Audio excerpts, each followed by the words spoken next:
Good evening. Tonight we're starting with something that doesn't flatter the tongue. Cinchona bark, quinine, a cure that's blunt, sharp, and famously awful to swallow, yet it quietly redrew trade routes, kept ship crews breathing, and helped prop up empires that liked to pretend their success was all courage and flags. Forget the glossy paintings of triumphant explorers. Forget the tidy apothecary drawers with their neat little labels. Under the banners and treaties, you'll find swamp coasts, heat-soaked tents, men shaking themselves apart with fever, and an urgent, sometimes ugly scramble for one bitter strip of bark that could stop death from repeating itself every night. The plain truth is this: if you were dropped on a malaria-ridden shore in the age of sail without quinine, you probably wouldn't last a season. If this is the kind of story you come here for, take a second to like and subscribe. And in the comments, tell us where you're listening from and what time it is there. We love seeing how far the forbidden dispensary reaches, how wide the night stretches. Silence the notifications. Take a slow breath. Let's begin. High in the mist, where the world smells like wet stone and green that never quite dries, the cinchona tree keeps its long, bitter secret. It lives up in the cloud belt of the eastern Andes, Peru, Bolivia, Ecuador, clinging to ravines, gripping thin soil above river valleys that run like silver seams toward the Amazon basin. The air up there is a permanent half-light, a filtered brightness that makes moss look like velvet and makes leaves sweat. You can almost hear the forest working, condensation dripping, insects humming low, small mammals rustling under leaf litter. Under orchids and epiphytes, against trunks furred with lichens, the bark grows dense and aromatic. Its inner layers folded like paper-thin pages of medicine. To taste it is to bite into winter itself. To smell it is to remember that nature hides remedies in places people don't always bother to look. Long before any European report, long before merchants and missionaries drew lines on maps, long before botanists gave Latin names to pressed specimens, the Quechua and Aymara peoples, the mountain nations of the Andes, already knew cinchona as kin. They called it quina, quina, and names tuned to particular valleys and particular slopes, and they carried that knowledge across altitude like a practiced craft. Their healers yatiris, curanderos, and other titles shaped by language and region were not careless gatherers or hobby foragers. They were classifiers, experimenters, keepers of rules that had been tested in bodies, in seasons, in failure and survival. They knew which ridge, which exposure, which tree, which time of year, sometimes which moon would yield bark that could burn fever out of skin. They judged potency with taste and touch. Bark that tasted dull flat on the tongue was bark for rope, for utility, for anything but medicine. Bark that tasted sharp and relentless, that bitterness that wouldn't let go, that bark was held back for the sick. They watched color in the inner bark. They watched the coarseness of the layers. They watched the scent that rose when a strip was split open. Tiny differences mattered. A tree at 1,200 meters wasn't necessarily the same as its cousin at 2,500. The eastern Andes are a geography of microclimates, wet and less wet, warm and colder, fog and the strange clarity that sometimes breaks through. The healer's knowledge mapped that complexity with generational precision, not the single-season curiosity of a collector with a plant press. Harvest, too, was practical and intimate. Branches and sections were chosen carefully. In some places, strips were taken in narrow longitudinal cuts, an attempt to let the tree scar over, to keep it alive. In other communities, heavier stripping was accepted, and then the groves were left alone for years before anyone returned. Timing rules mattered. Often the rainiest months were avoided, drier stretches were preferred, when bark dried faster and the active qualities concentrated. Drying happened when the sun bothered to show itself. On racks, under eaves, wherever air could move, peelings were stacked and turned. Sometimes the bark was roasted over low coals, not for romance, but for weight and durability, because transport was its own battle. The bark traveled downslope on the backs of llamas and mules, bundled in woven sacks favored by mountain traders. The Inca roads, those old arteries laid down long before the Spanish arrived, had already linked high country to low in an efficient relay of goods, and that network survived, adapted, and kept moving in the colonial era. A healer in the cloud forest might trade bark for salt, cacao, textiles, iron. Markets in places like Cusco and in regional centers and in the larger outlets tied to silver towns allowed bark to move in quantity. This wasn't chaos, it was a chain. A gatherer who knew the trees, a family drying and packing, a caravan leader timing the descent, a merchant consolidating sacks for shipment. Years of practice created an economy.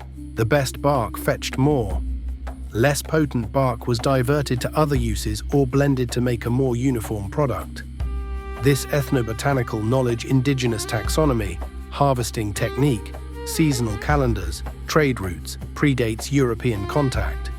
It is the bedrock of what would later become a global commodity. That needs to be said plainly. When Europeans tasted the bark and later read about it in libraries, they weren't discovering the remedy so much as borrowing it, and borrowing the way empire tends to borrow. Admiration wrapped around appropriation. The arrival of what Europeans eventually called Peruvian bark into European medicine wasn't sudden, and it wasn't inevitable. It was a complicated migration of goods and ideas carried by priests and merchants, translated into Latin, and then translated again into the argot of apothecaries and courts. Jesuit missionaries played a decisive role. The Society of Jesus had established missions across Andean slopes and in highland settlements from the early 17th century. Those missions functioned as religious centers, yes, but also as hubs of exchange. They had infirmaries, they had record keepers, they had the particular kind of disciplined curiosity that produces natural history journals. One notable recorder was Bernabé Cobo, a Spanish Jesuit, 1582–1657, whose writings compiled in the first half of the 17th century described quina and how indigenous healers used it.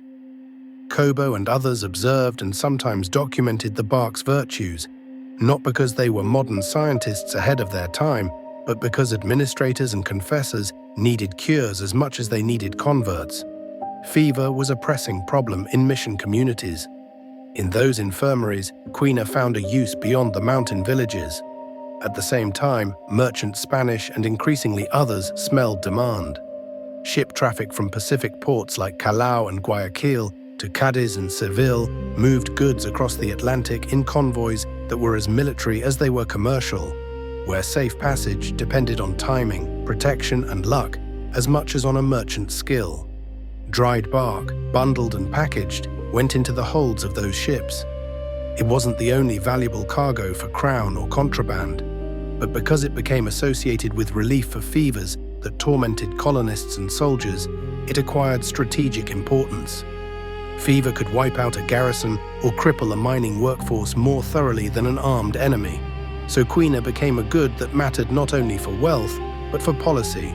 And when something becomes policy, it breeds delay, secrecy, and occasionally propaganda. And then the story gained its legend, because Europe loves a tidy tale.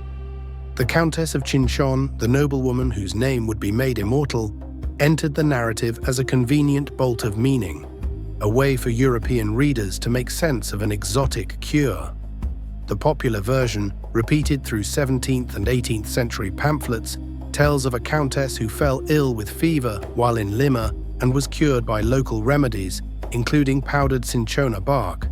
She supposedly returned to Spain with samples and distributed them at court, thereby introducing quinine to Europe. Carl Linnaeus, the 18th century Swedish botanist whose naming system shaped modern botanical language, later gave the tree the genus name Cinchona in honor of that story. The name stuck cinchona, quina, quinine tied together in a clean etymological bow. But historians have every reason to interrogate the facts. Timelines blur. Archival evidence for the Countess's trip and cure is not as neat as the legend insists. Still, by the mid-17th century, references to Peruvian bark and its use as a febrifuge appeared more frequently in Spain and then in broader European medical writing. Whether a highborn countess carried it home or whether it arrived through slower flows from mission infirmaries and merchant holds, the legend served a purpose. It cooled the remedy for European palates. It made the bark fit for salons and apothecary ledgers. It scrubbed indigenous origin from the public imagination, laundering the cure into courtly conversation. Cinchona's entry into European medicine is instructive because it wasn't a clean march from superstition to science. It was a political and intellectual negotiation. In 17th century Europe, medicine still leaned heavily on humoral theory. Hot, cold, wet, dry, and remedies were judged by their assigned place within that system. A bitter bark that produced a strong physiological effect could be interpreted several ways: as a corrective for humoral imbalance, as a provocative and possibly dangerous substance, as an instrument of divine mercy, or as a Jesuit trick. Religious politics mattered. Anything associated with Jesuits could be suspect in Protestant circles. The phrase Jesuits' powder carried double meaning: practical efficacy on the one hand, Catholic intrigue on the other. Some physicians embraced the bark, citing observed fevers subsiding. Others resisted, arguing that an anecdotal remedy shouldn't overturn Galenic practice without more trials. Pharmacists and surgeons in European cities faced their own calculations. Did stockpiling bark make clinical sense, and did it make economic sense? Merchants saw profit. Apothecaries feared fraud, and they had reason to. Bark was adulterated. Inferior barks and fillers were mixed in for weight. Potency varied wildly from one shipment to the next. A remedy that worked in one place could fail in another because the chemical content wasn't consistent. That variability created anxiety among physicians, and it created, too, the practical motive for the next stage: chemistry. By the end of the long 17th and 18th centuries, the Jesuits and merchants and markets had produced a medicine that worked unevenly in European hands, loaded with all the complications of imperial transfer: stories, suspicion, profit, and loss. It had been domesticated into European parlors before chemistry could explain why it sometimes worked so well. The next phase of Cinchona's story is also the story of European science catching up to Andean practice, formalizing it, measuring it, and transforming it into something else. In the early 19th century, chemistry in the hands of French pharmacists and scientists became a language that could give the bark a single, standardized voice. Organic chemistry had begun sorting plant-derived compounds into families. The term alkaloid would become shorthand for a class of nitrogen-containing basic molecules: morphine, caffeine, and others with unmistakable physiological force. Morphine had been isolated from opium in 1804, and that isolation proved an idea that would change everything. A plant's effect could be traced to a reproducible substance. That same reasoning pushed chemists toward Cinchona's active principle. Into that world stepped Pierre-Joseph Pelletier and Joseph Bien-Aimé Caventou, men of method, working in Paris. In 1820, they announced the identification and isolation of an alkaloid from Cinchona bark. They had spent years extracting and fractionating, working with acids and bases, solvents and precipitations, paying attention to sensory clues that Andean healers had used for generations. Bitterness, color shifts, the moment crystals begin to form. When they isolated the crystalline substance that would be called quinine, they crystallized more than a molecule. They crystallized a new way of thinking about medicine. Medicine as measurable, repeatable, distributable by weight.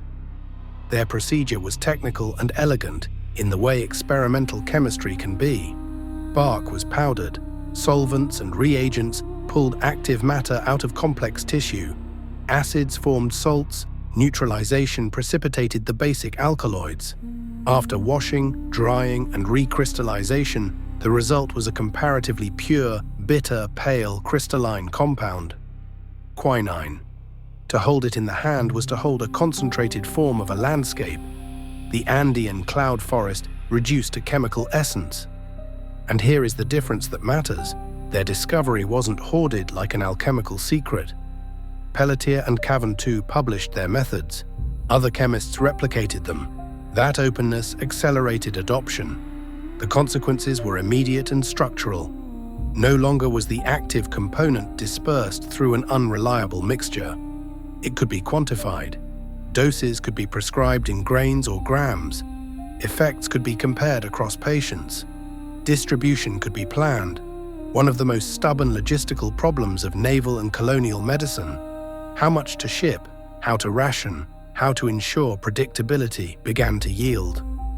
10 pounds of powdered bark might contain wildly different amounts of active material depending on source and adulteration. Quinine in a bottle was, at least in principle, a known quantity. Pharmacopoeias began to incorporate alkaloidal standards. Military surgeons could specify quinine rather than a handful of powder. That shift from volume to weight, from bark to compound, changed the scale at which the remedy could operate. Armies and navies could plan prophylaxis. Colonial administrators could order quantities and calculate costs. Manufacturers could build extraction facilities and produce alkaloid at industrial scale instead of depending on the luck of harvest and the honesty of merchants. Quinine also became a touchstone in the young discipline of alkaloid chemistry. Its isolation joined a lineage with morphine and caffeine plant-borne nitrogenous compounds that could be studied, compared, and eventually modified. That comparative approach opened the door to a broader idea. Plant medicine didn't have to be administered as crude herbal preparation. It could be refined into compounds with predictable pharmacodynamics and pharmacokinetics. In practical terms, clinical medicine moved toward standardization. Trials, dosages, side effects catalogued with greater clarity. What had been local and artisanal became industrial and scientific. It would be easy and flattering to European vanity to narrate quinine's isolation as a triumphal moment. The clean light of chemistry lifting the fog of indigenous superstition. But that isn't the truth. The truth is more tangled and frankly kinder to the Andean knowledge system. Pelletier and Cavan too did not invent the idea that cinchona cured fever. They gave the world a way to count it, store it, and move it reliably. They translated a mountain recipe into kilogram shipments. And in doing so, they made something else visible: the global nature of medical supply chains. Because to produce quinine in quantity, you still needed bark, and bark still had to come from trees on mountain slopes. Chemistry solved one problem and sharpened another. It created hunger for raw material at continental scale, setting the stage for later botanical expeditions, colonial plantations, and, in some places, ecological depletion that would become central to 19th century geopolitics. There's a dry, almost comic irony in that. The people who first made the bark medicinal were not the people who got their names attached to extraction methods. The healers of the cloud forest did the long work of selection, scheduling, and field testing. The Jesuits acted as conduits and recorders. Merchants moved the commodity. European chemists gave it a formula. Every link mattered. And Cinchona's story is not a story of invention so much as translation and Andean practice, reinterpreted by global economy and finally reformulated by laboratory science. Translation is never neutral. Power stains it at every stage. Who gets credit? Whose name enters textbooks? Whose story becomes a Latin eponym that freezes history into a single word? Even inside chemistry's clean glassware, the tale stays human. Pelletier and Cavan too worked with the tools of their era. Burners, flasks, glass tubes, careful hands, patient minds. They watched crystals grow like tiny mountains on a plate. They tasted carefully, sparingly, not out of recklessness, but as a rough check on bitterness and purity, echoing the sensory judgments of healers half a world away. They wrote letters, sent samples, shared protocols. In those letters you can sense the pragmatism, the knowledge that making this discovery matter meant enabling supply chains that could feed armies. Because the moment medicine becomes measurable, it becomes logistics. And yet, even as quinine entered European formulas and colonial inventories, it carried the ghost of the mountains. That bitter note reminded anyone paying attention that the remedy came from places Europeans had mapped but never truly mastered, from peoples whose knowledge had been compressed into a footnote and a Latin name. For decades after 1820, cinchona bark remained a logistical headache: distance, terrain, politics, and uneven yields year to year.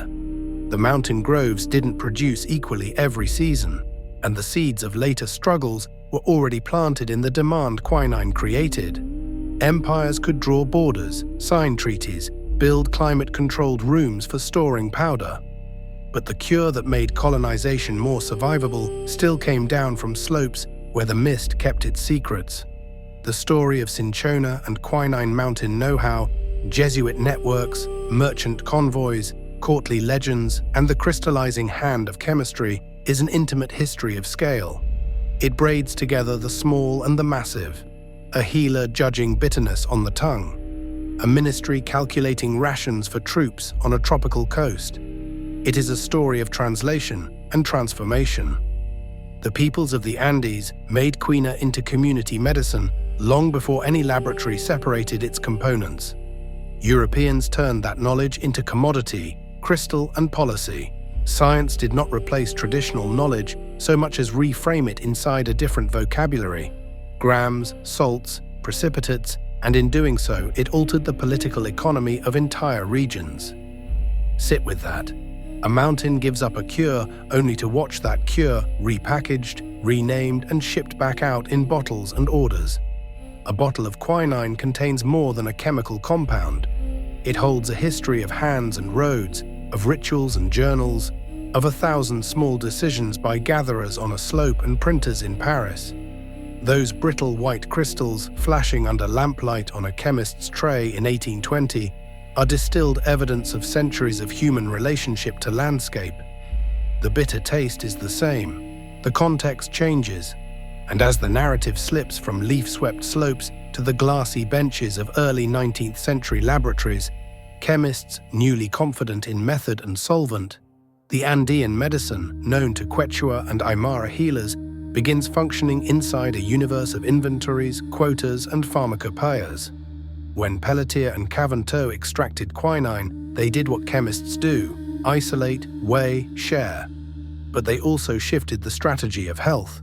Medicine moved from being local and relational, a healer, a patient, a taste, a touch, to being standardized and distributable. That standardization made the later history possible: plantations, state procurement, global antimalarial strategy. Those chapters come after, but their preconditions were made in the cloud forest and in the Paris labs. The bitter cure had been found, named, and measured. Empires, as always, would soon learn how to exploit the measure. Quinine's assault on malaria was never cinematic. It was chemical, domestic, stubbornly literal, a bitter molecule insinuating itself into the private life of a parasite as it fed on red blood. To picture it, you have to shrink gently, but without sentiment, into the food vacuole of Plasmodium falciparum, that acidic vesicle where the parasite chews through hemoglobin for raw material. Hemoglobin's globin chains break down into peptides, but the iron-bearing heme skeletons, those blood-red structures that made animal life possible, do not vanish easily. Free heme is poison. The parasite survives by turning that poison into something inert. Hemozoin, a black, waxy, crystalline pigment sometimes called malaria pigment.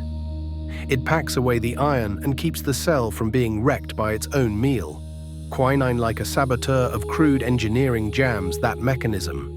It binds to heme and interferes with the formation of hemozoin. The parasite, surrounded by the very molecules it tried to neutralize, dies a slow chemical death. Elegant, merciless, specific to the parasite's intimate metabolism. It took a long time for physicians and scientists to assemble that explanation. That delay tells its own story, observation trying to catch up with curiosity.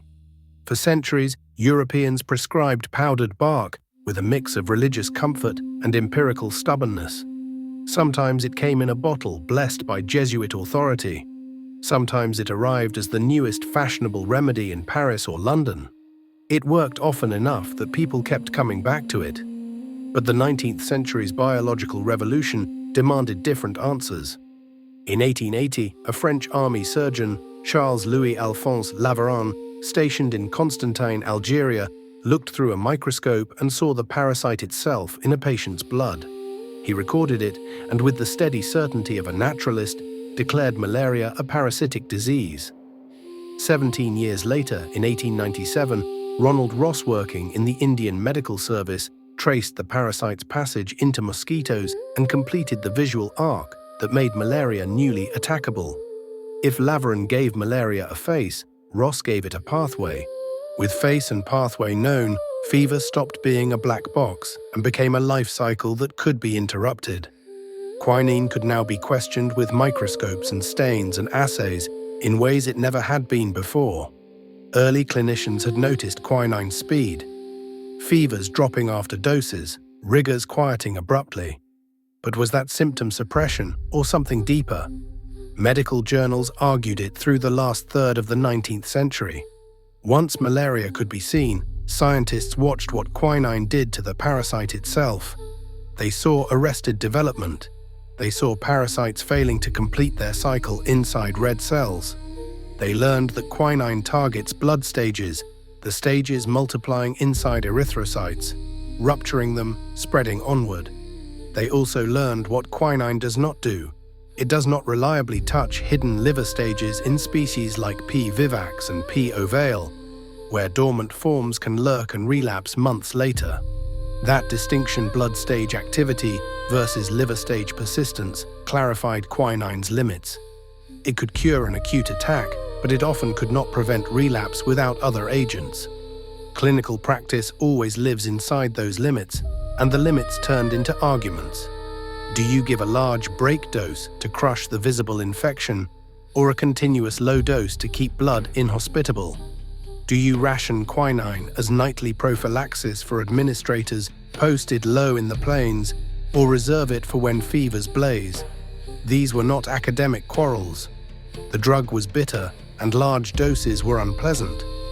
Compliance, especially prophylactic compliance, was famously poor among troops and officials. Some mixed it with sweet syrups, others tried to hide pills in bread.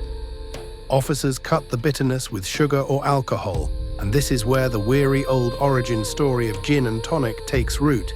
A colonial attempt to disguise medicine as leisure, to make survival taste like civilization. That human fact, who will swallow a cure that tastes like alkaloid honesty, proved as important as biochemistry. To understand why quinine works where it works, you need a modest detour into chemistry. Quinine is an alkaloid and organic molecule built on a quinoline-containing scaffold, extracted from the bark of multiple Cinchona species. Chemically, it behaves as a weak base, and that matters because weak bases accumulate in acidic compartments.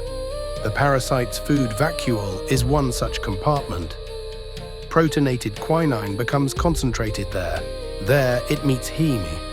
Complexes form biochemically awkward and toxic, interfering with the polymerization of heme into hemozoin. The vacuole becomes rich in free heme and quinine-heme complexes, damaging membranes and enzymes. Later 20th century biochemistry would detail the dance of bonds and electrons. Late 19th and early 20th century clinicians saw the aftermath. Swollen parasites, abnormal chromatin, arrested division. The mechanism maps neatly to the clinical picture. Because the drug is active in blood stage infection, it can resolve the acute paroxysms driven by synchronized schizont rupture. Because it does not reliably clear dormant hypnozoites, it does not by itself prevent relapse in vivax malaria. It is, in other words, powerful and partial. And like many powerful tools, it cuts both ways. Quinine is medicine and toxin at once, and the language of its adverse effects preserves that double nature. Cinchonism, named for the old botanical lineage, reads like a catalogue of sensory irritation. Tinnitus, that persistent ringing in the ears that many colonial officers learned to treat as the cost of staying alive. Dulled or distorted hearing. Headaches that settle like a low crown. Nausea and vomiting that can make a man look seasick on dry land. Visual disturbances, blurred vision, loss of acuity, and more rarely strange flashes or color shifts where the world briefly takes on the wrong tint. For most, cinchonism reversed when the drug stopped.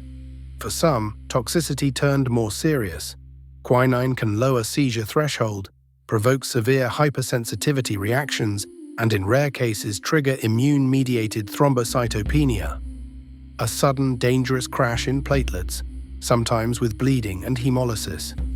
Clinicians in the late 19th and early 20th centuries recognized syndromes that spoke to quinine's double edge.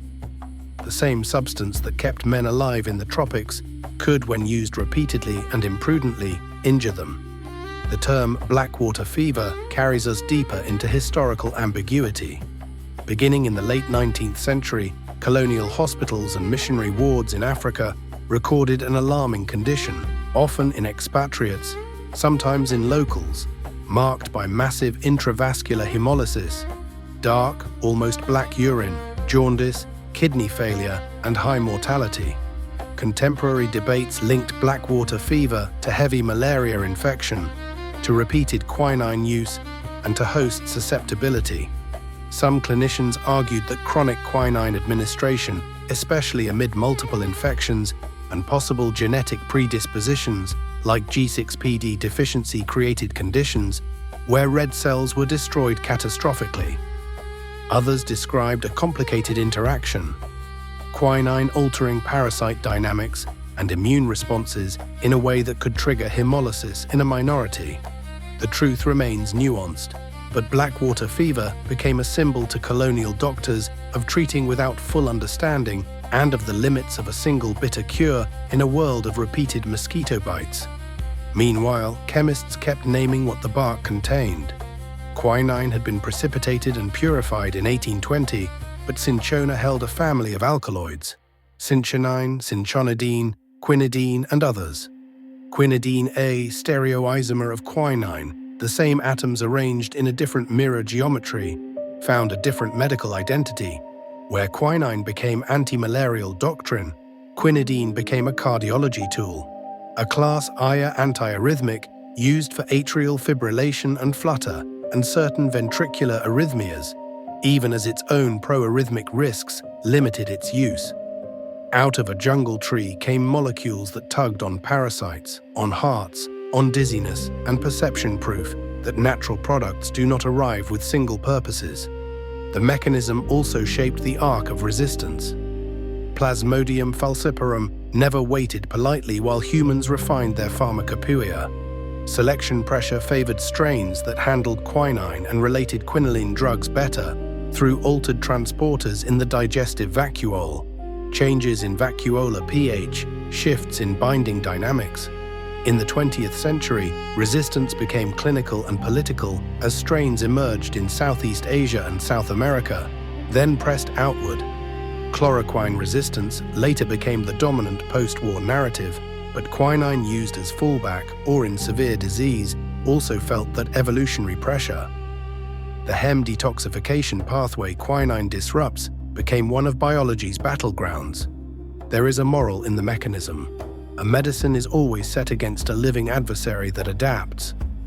Quinine taught clinicians that lesson gently, then insistently. It taught chemists that isolation and measurement could make a drug reliable and distributable. It taught empires something else too, that a bitter molecule can become a strategic resource, and the logistics of its supply can shape the map. Step back out of the microscope and back into the colonial world, and quinine becomes a story of reach and authority. Empires, always delicate about the foundations of their power, found in quinine not merely a palliative, but a tool of expansion. The 19th century's imperial projects, railways, telegraph lines, plantations, ports, depended on human labor and administrative continuity. Malaria, along much of the tropical littoral and interior, disrupted that continuity with an efficiency budgets did not forgive. With quinine in the kit bag, Europeans could stay longer, sleep lower, and plan in ways that would have been suicidal a generation earlier. The white man's grave clung to places like the Niger Delta and much of West Africa for a reason. Before quinine's widespread adoption in the early and mid-19th century, European mortality in many tropical postings was catastrophic.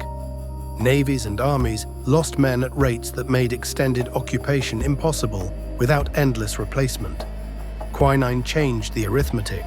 An officer, an engineer, an administrator who swallowed regular doses, however grudgingly, was more likely to survive a posting, to do the survey work that precedes conquest, to send home plans that could be acted upon. The late 19th century think of the Berlin Conference of 1884-85 and the subsequent partition of Africa cannot be disentangled from that altered biological margin. Quinine did not make the tropics safe or pleasant. It made prolonged European presence less predictably fatal. That was enough to shift policy, investment, and ambition. Case studies line up if you look for them. In India, British authorities had long recognized the value of Peruvian bark.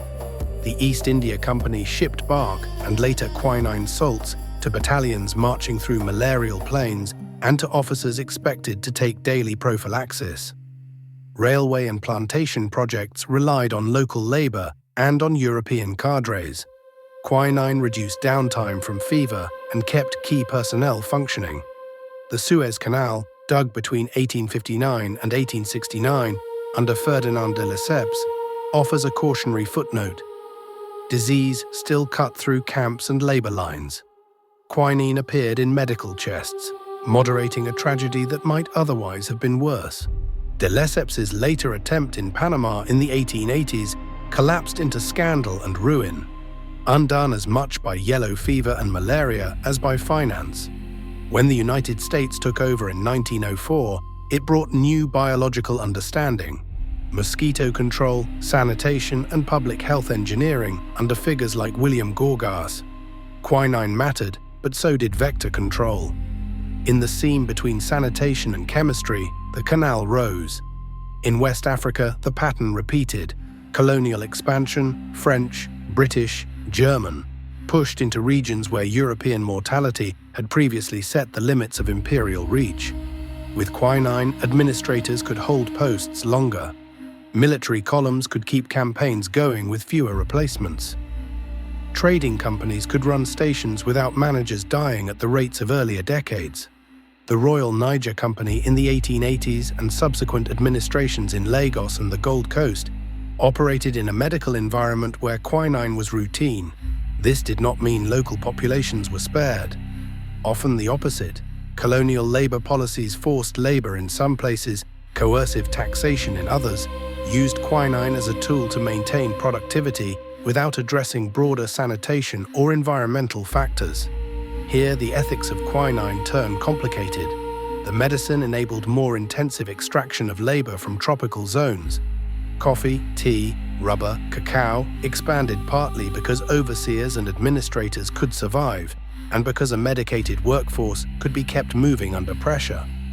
Railways like the Uganda Railway, 1896-1901, were built through mass mobilization of labor in malarial conditions, exposing European managers and Asian and African workers alike. Medical planning became operational. Quinine was distributed, rationed, sometimes smuggled. It was not a miracle, it was an advantage. And that advantage fueled a scramble for supply. European apothecaries had prized cinchona since the 17th century, but by the 19th century, demand outran wild harvest. The market for bark and for the concentrated alkaloids chemists could extract became international and political. Here the story grows a tender entrepreneurial edge. Charles Ledger, an Englishman living in South America in the mid-19th century, encountered local knowledge of cinchona species and built relationships with muleteers and indigenous collectors. His name became attached to Cinchona ledgeriana because seeds associated with his dealings proved unusually valuable. High quinine content. Ledger sold, some say, smuggled seeds through intermediaries. The Dutch, hungry to establish colonial plantations, acquired the material. By the 1870s and 1880s, Dutch plantations in Java, government-managed and private, were producing bark in quantity. Java's climate, colonial infrastructure, and bureaucratic appetite for botanical cultivation turned the island into a cinchona factory. The British weren't idle either. Clements Markham, the Victorian geographer and power broker, pushed to transfer cinchona to British India. Institutions like Kew and the Calcutta Botanic Garden became nodes in a network that was sometimes official, sometimes clandestine, and always imperial in its assumptions. Seeds moved. Cuttings moved. Governments argued over tariffs and ownership. Private merchants saw opportunity. The trade stitched together Andean collectors, European chemists, colonial planters, and metropolitan pharmacies. Early circuits were cumbersome.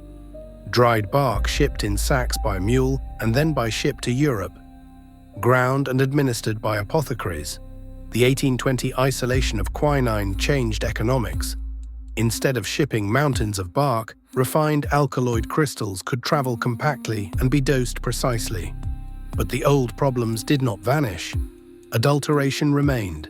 Counterfeit bark and diluted powders sparked scandals.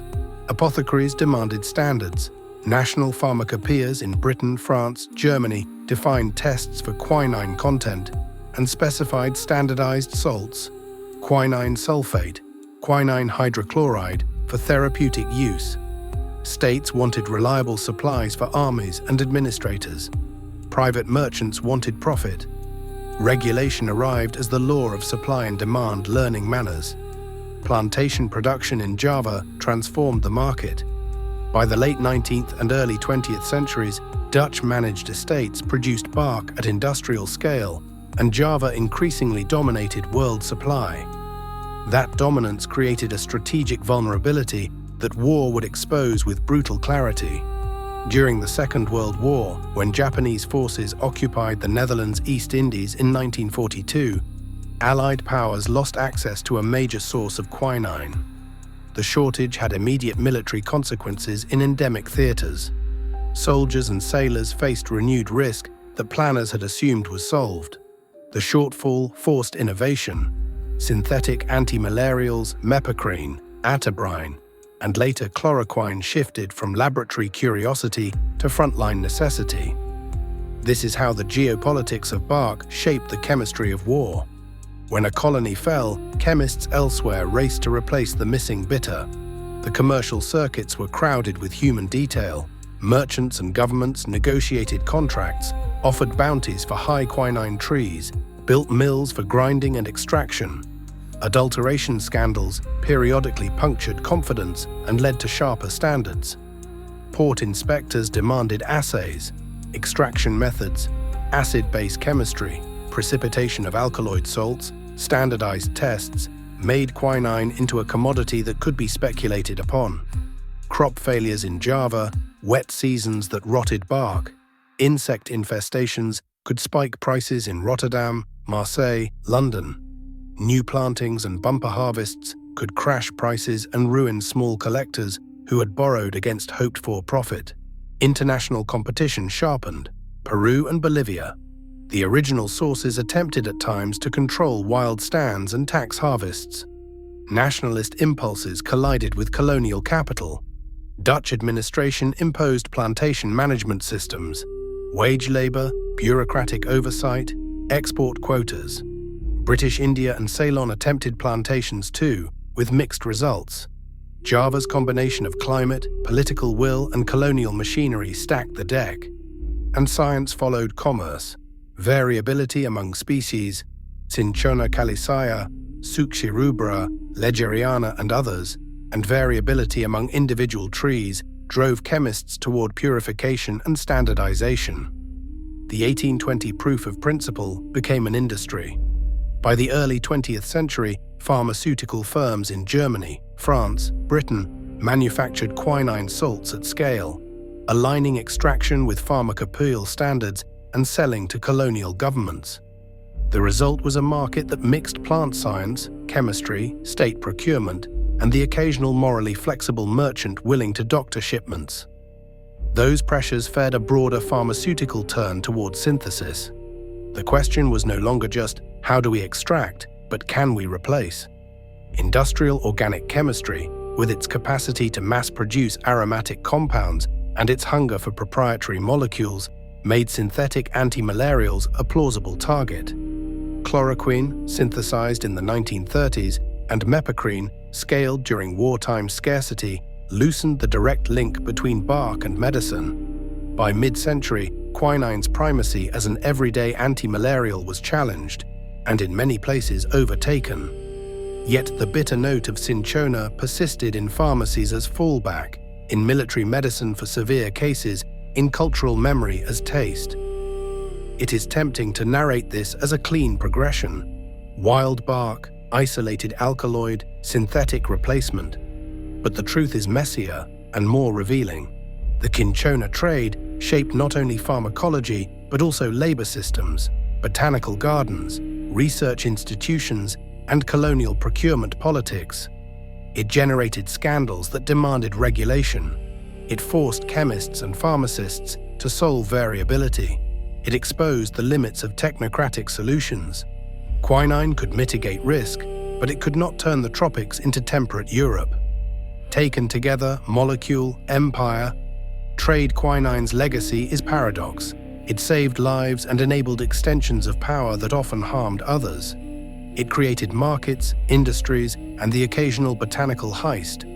In a 19th century hospital ward, men might have shared the same bitterness on their tongues, and beneath that sensation felt the slow machinery of a global system. Andean bark, Dutch plantation policy, a London apothecary weighing a dose, a Marseille factory precipitating sulfate, an administrator calculating rainy season rations, all tied together by one molecule's stubborn chemistry. And the story bends toward modernity with a humbling twist. When supply lines from Java were severed in World War II, and when resistant parasites forced re-evaluation, the world had to invent new drugs or return to combinations of vector control, public health infrastructure, and careful use of what already existed. Quinine's lesson is not simple triumph. It is leverage and limit. A molecule can change the strategic calculus of empires, but it cannot abolish evolution or simplify ecology. Empires that mistook quinine for invulnerability eventually learned that pharmacology is necessary, but never sufficient. So the saga of cinchona is as much a story of taste as it is of technique. Bitterness that once warded off early death, the sting on the tongue, the ringing in the ear that signaled survival, also marked the route power took across the globe. It traveled by sea and seed and ledger, surfaced in hospital registers, in grass around new railways, in merchant books, in colonial department minutes debating quantity and quality, in lab notebooks where chemists learned to slip alkaloid into crystalline, transportable form. Quinine was an idea made material. So small it's molecular, so global it's geopolitical. And now, as we move deeper into the next sections, the story will widen. To plantations, to wartime collapse, to synthetic replacements and resistance, to the veranda ritual of tonic and gin, and to the long modern negotiation between human systems and a parasite that never stops adapting. If you follow the thread far enough, you eventually end up in a place that feels almost too domestic for a story with so much death in it. A veranda at dusk, shutters half closed against heat, mosquito nets hanging like pale curtains, and a glass that pretends it's leisure while it does the work of survival. But we're not there yet. First, we have to walk through the 19th century's most efficient kind of violence, the kind done with paperwork, seedlings, and supply chains. Because once quinine became measurable, once it could be ordered by weight and dissolved into policy, its raw source stopped being a curiosity and started being a strategic resource. And strategic resources get secured. The Andes had been the original pharmacy. Cloud forest mosaics on the eastern slopes, pockets of cinchona scattered across ravines and bands of elevation where humidity stayed just right.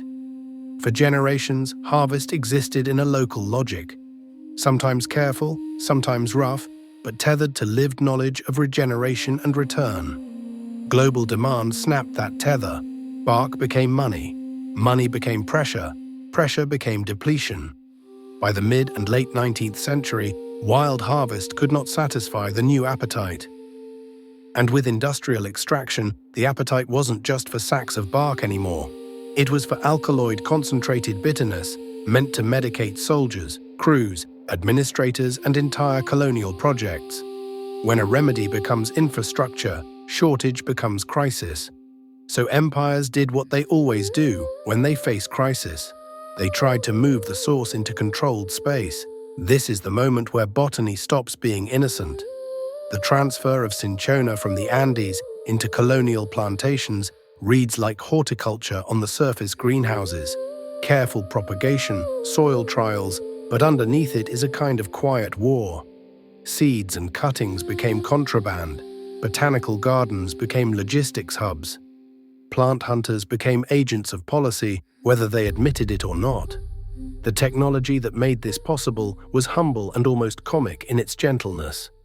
The Wardian case. Invented in the 1830s by Nathaniel Bagshaw Ward, it was essentially a sealed glass box, a portable microclimate.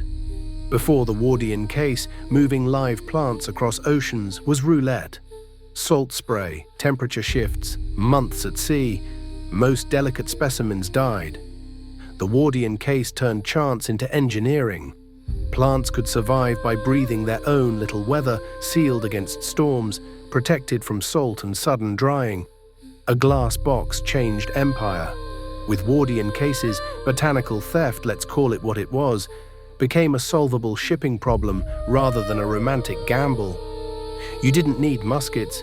You needed a captain willing to sign for a botanical shipment, a port official willing to look away, a network of brokers and consuls and garden superintendents who treated living specimens as state assets.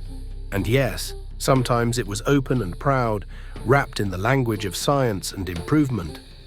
Sometimes it was furtive, a quiet handoff, a trunk marked as personal effects.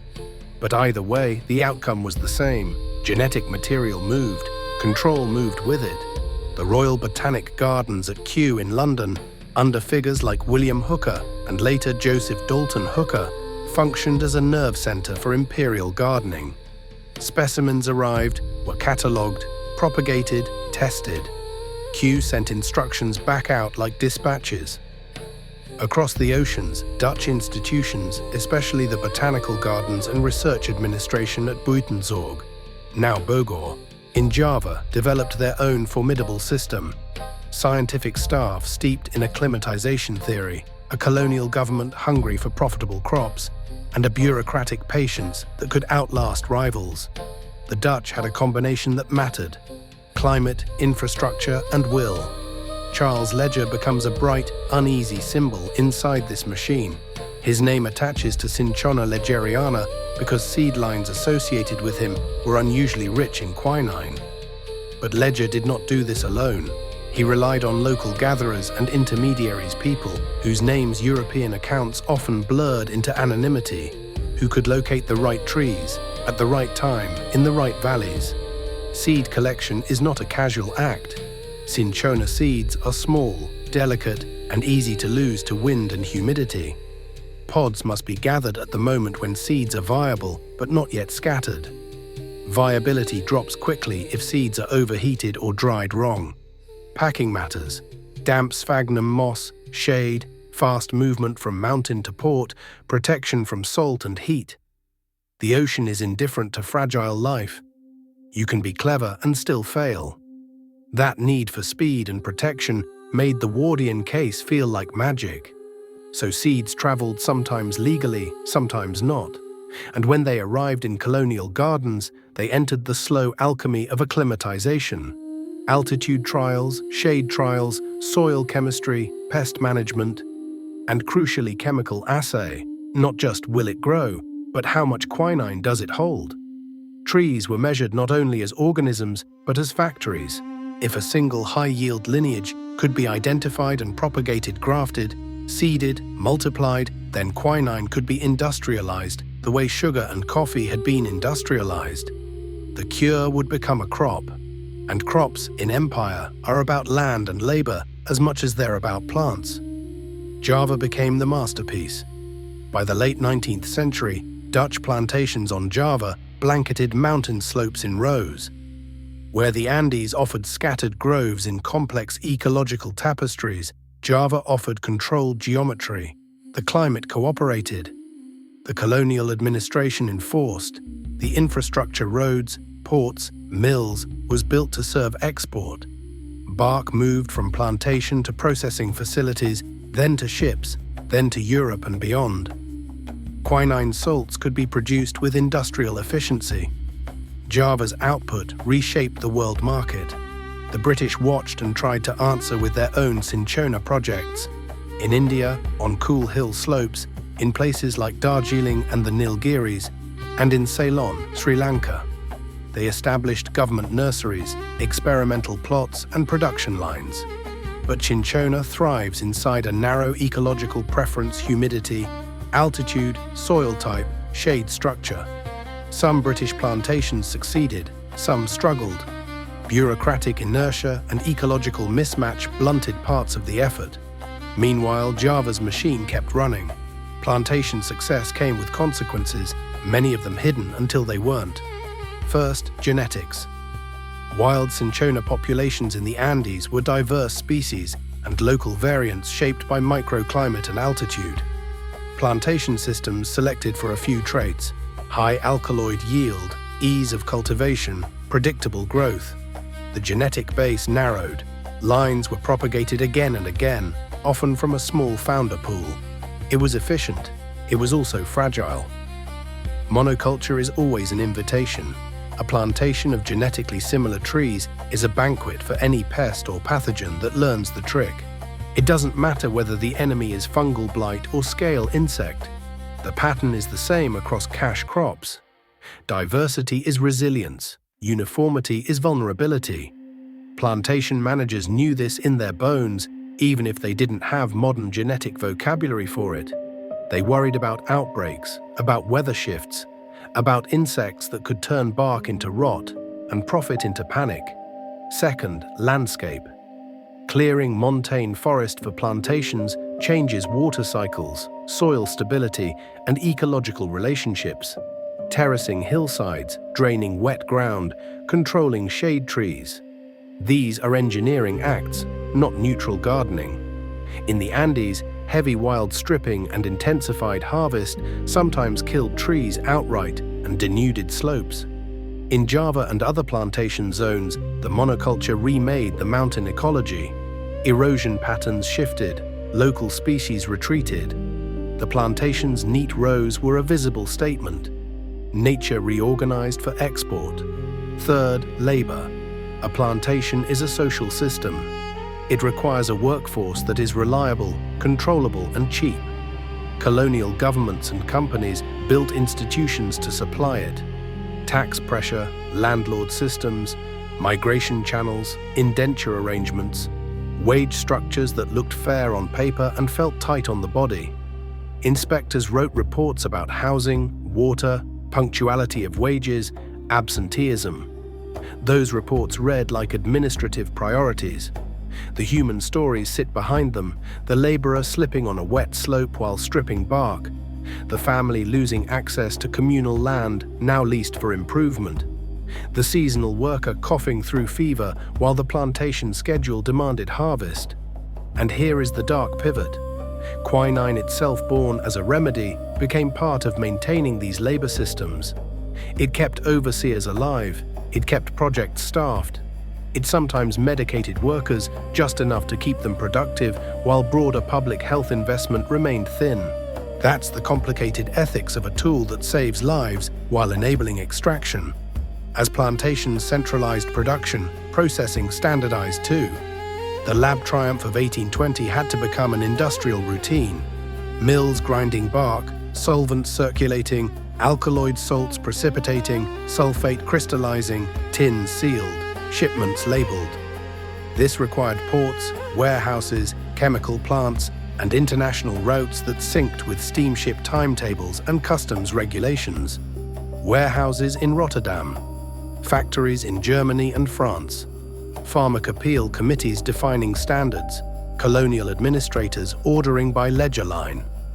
A cure that began as local knowledge became a commodity traded by calendar and freight schedule. And then, inevitably, guns. Quinine became central to modern military medicine in a way polite histories sometimes understate. Malaria had been a natural wall around many tropical ambitions. Quinine lowered that wall. Armies clung to it. Explorers carried it the way sailors carried water. David Livingstone, Henry Morton Stanley, names printed as heroic in European books, traveled with crates of bark and bottles of extract because without it their parties could dissolve into fevers and confusion. The strategic impact is simple. An army that can sustain itself in malarial regions can hold posts, move inland, campaign longer, and do so in seasons that were previously lethal. Colonial archives are full of matter-of-fact lists. Regimental strength, number incapacitated by fever, bark consumed monthly, recommended daily prophylactic dose. It is a bureaucratic voice that knows success depends as much on supply as on bravery. Then came the 20th century, and it sharpened everything into crisis. There is a hinge date that matters. March 1942. By then, Java, the world's dominant quinine producer, fell to Japanese forces. In one strategic blow, the Allies lost access to a massive share of cinchona bark and processed quinine. This was not symbolic. It was logistical panic. Malaria in the Pacific and Southeast Asia wasn't a background inconvenience. It was an operational threat that could hollow out armies. Suddenly, planners in Washington and London learned what disappointment tastes like, bitter and scarce. The response was improvisation and mobilization. First, a scramble for natural sources. Expeditions were mounted to Latin America to locate wild cinchona stands, purchase bark, encourage harvest, establish nurseries. Botanists, foresters, soldiers, and administrators formed strange teams. The wartime mobilization of a niche science. Ships carried scientists. Planes flew small lots of bark. Field labs assayed alkaloid content in rough conditions. It reads like a botanical campaign because it was. Second, and more consequentially, industrial chemistry stepped forward. Synthetic antimalarials molecules built in factories rather than grown on slopes moved from research programs into mass production. Mepecrine, known widely as atabrine, became the wartime stopgap for Allied troops. It was scalable. It could be produced with materials available to industrial powers. And it was, for many soldiers, unforgettable. Atabrine's liabilities became part of war folklore. It stained skin and fabrics a yellowish hue that could look like illness itself. It upset stomachs. It produced insomnia, vivid dreams, irritability, side effects that, in the exhausted minds of men fighting in jungles, turned into rumor. The pill will drive you mad. The pill will sterilize you. The pill is poison. Compliance suffered, and when compliance suffers, prophylaxis collapses. Military authorities responded with what they had: propaganda and discipline, posters, film reels, lectures, punishments. A strange collision of medicine and command. Take the pill or be unfit for duty. It wasn't gentle, but commanders understood the arithmetic. Malaria doesn't just kill, it incapacitates. It fills hospitals and empties ranks. It can stall an offensive as efficiently as enemy fire. In Burma, the lesson became doctrine. Under General William Slim, the British 14th Army enforced rigorous anti-malarial discipline. Mandatory prophylaxis, bed nets, mosquito control around camps, strict field hygiene. Slim understood that the enemy with no uniform could kill with the same relentlessness as a rifle. The Army's eventual effectiveness owed as much to medical discipline as to tactics. Campaign planning in the Pacific began accounting for malaria seasons. Amphibious landings were timed with mosquito breeding cycles in mind where possible. Logistics included not just ammunition and food, but medical supplies, drugs, nets, insecticides, spray equipment. Quinine shortage forced the military to treat anti-malarial supply as strategic, not auxiliary. Meanwhile, in laboratories, the longer race was underway, finding drugs that were potent, safe enough, and manufacturable at scale. The 4 aminoquinolines among them, chloroquine looked promising. Chloroquine had been synthesized earlier, in the 1930s in Germany. War scrambled knowledge and priorities. Post-war research and clinical trials would elevate chloroquine to global dominance. By the late 1940s and through the 1950s, chloroquine emerged as a favorite.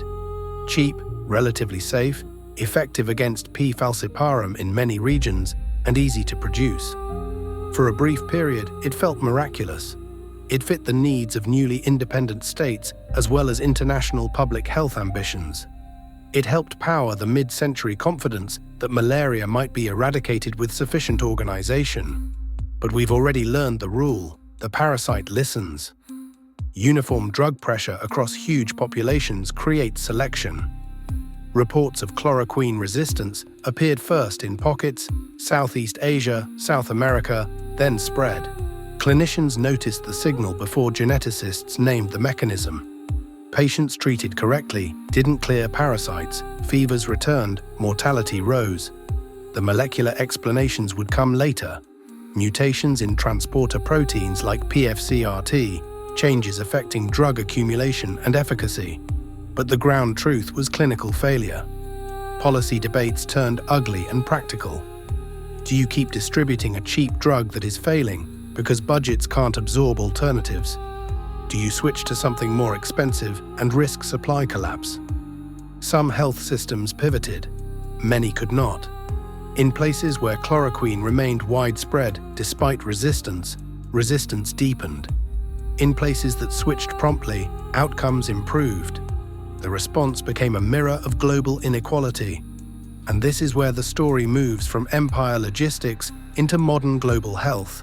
Surveillance, combination therapies, financing mechanisms, resistance mapping, and the uneasy fact that human markets counterfeit pills, incomplete dosing, monotherapy availability can accelerate evolution. We'll go there next. Because the veranda ritual, the gin and tonic, that cultural disguise for medicine, sits right at the hinge between old quinine worlds and the new synthetic age.